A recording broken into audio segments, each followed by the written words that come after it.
কাকলেট, nugget, role ইত্যাদি বিভিন্ন snacks item তৈরিতে কিন্তু আমাদের ব্রেড ক্রাম প্রয়োজন হয়। তো আজকে খুব সহজেই এবং স্বল্প খরচে ৩ ধরনের হোমমেড ব্রেড ক্রাম তৈরি করে দেখাচ্ছি। আশা করি সবার ভালো লাগবে। ব্রেড ক্রাম তৈরি করার জন্য প্রথমে এখানে আমাদের লাগবে ব্রেড। তো আমি এখানে কিছু ব্রেড নিয়েছি। এখন ব্রেডের সাইডের বর্ডারগুলো কেটে আমি আলাদা করে নেব।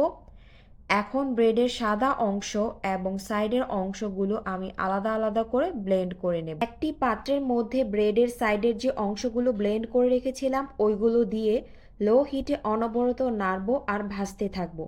আস্তে আস্তে দেখবেন এটা ঝরঝরে এবং ক্রিস্পি হয়ে যাচ্ছে। বেশি হিটে ভাজা যাবে না, না হলে কিন্তু নিচে পুড়ে যাবে। চুলা থেকে নামিয়ে সাথে সাথে কিন্তু অন্য একটি পাত্রে ঢেলে ফেলতে হবে।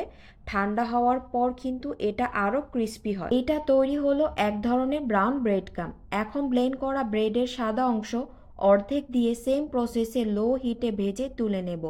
এটা হলো সাদা ব্রেড ক্রাম্ব।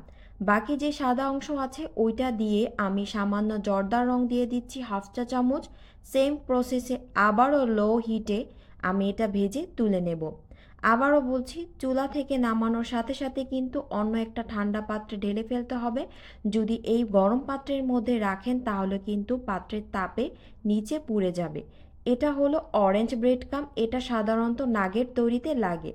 একটা স্মুথ ফিনিশিংয়ের জন্য একটি চালনি দিয়ে সব ব্রেড ক্রাম্বগুলোকে আমি এভাবে চেলে নেব। দেখলেন তো কত সহজে তৈরি হয়ে গেল ৩ ধরনের হোমমেড ব্রেড ক্রাম্ব স্বল্প খরচেই।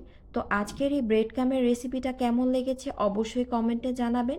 যদি ভালো লেগে থাকে ফলো দিয়ে পাশে থাকবেন এবং চ্যানেলটিকে সাবস্ক্রাইব করে রাখবেন।